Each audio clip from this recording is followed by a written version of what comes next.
Hey everyone, welcome back to my YouTube channel. Today I'm gonna go over the aggressive mindset behind the kitchen line. Hey guys, we have some really exciting news. We just partnered up with Pickleball Central. If you don't know what Pickleball Central is, it's basically a store where they sell everything from shoes to like paddles. They have literally everything related to pickleball. We're super excited. You can also use a 10% discount with my code CP10. We're super grateful for our partner, and without them, we wouldn't be able to make this amazing content, so go check them out.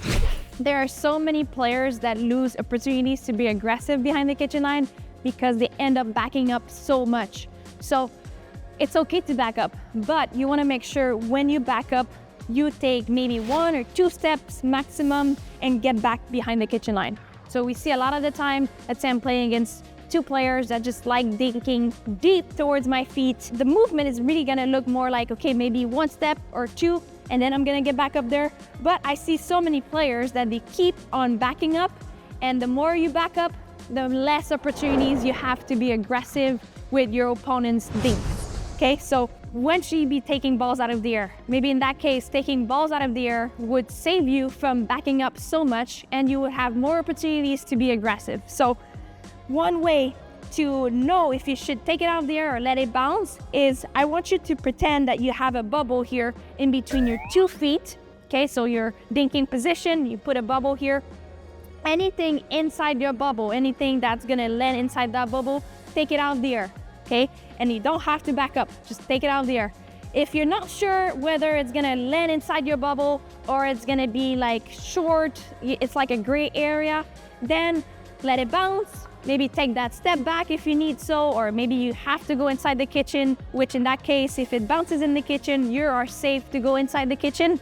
You can hit it and then get back into your position. If it's outside your bubble again, same thing. That's when you can let it bounce and then do your thing, but make sure you get back up behind the kitchen line again, because you lose so many opportunities by backing up and you're giving them a lot of areas to hit towards your feet, okay? So let's do a quick example here.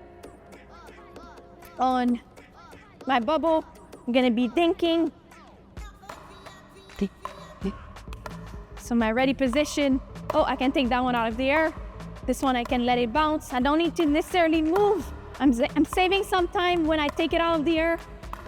There are some balls also, if I take it out of the air, I can be a little bit more aggressive at times because my contact point is a little bit higher than the net or a little bit higher than usual if I were to let the ball bounce. So I can be a little bit more aggressive with my ball, and I can make my opponents, they have a lot less time to react to my dink, okay? And I find it also easier at times to also pull the trigger out of the air because again, they have so much less time that if you were to let it bounce. So that's one way to really try to work on hitting the balls out of the air so you can push your opponents around a little bit faster. They have less time to react to what they're gonna do with their following shot.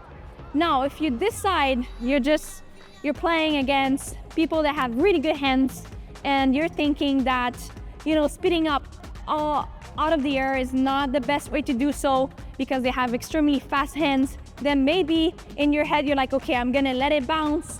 Again, it's a little bit extra movement. You're gonna maybe get tired a little quicker, but if you decide to let it bounce, and again, you take those extra steps, I would say no more than 2 or 3 maximum, you take those extra steps.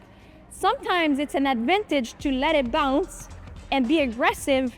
By letting the ball bounce, I have more time to kind of see. Yes, they do have more time to react, but I also have more time for myself to see what they're holding. Are they holding a backhand position? They're ready to counter with their backhand, or are they ready to counter with their forehand? Or is the middle wide open? Are they covering their line? I have a lot more time to kind of decide where I want to speed the ball up. So if I take a step back, 1, 2 step, and I decide to pull the trigger, meaning I'm gonna speed the ball up to be more aggressive, just make sure after you hit your aggressive shot that you get back closer to the line so you can take the next ball up here instead of staying where you were. You started your aggression, you're being aggressive, but you're staying here. You're removing yourself time to be aggressive. One more thing when it comes to letting the ball bounce, you wanna make sure you hit it as it's peaking. You don't wanna take it off the bounce. That's really hard to speed up. Your contact point is too low. So you wanna hit it as it's peaking, so it gives you a better chance of hitting that ball and hopefully going from high to low on that ball. Thanks for watching. I hope you enjoyed my tips on how to be a little bit more aggressive behind the kitchen line. Don't forget to like, subscribe to my YouTube channel, and leave any comments if you have any questions down below. Okay, out of the air. Oh! Sorry. Sorry, that was really rude. Are you upset?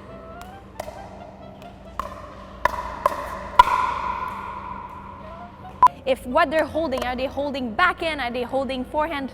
Why are you looking at me like that? Never mind. Okay. I didn't like what I was saying. It makes sense, right? They're letting the ball bounce and against peripheral vision. Subscribe to my YouTube channel and leave any comments if you need to comment. Blah, I messed up.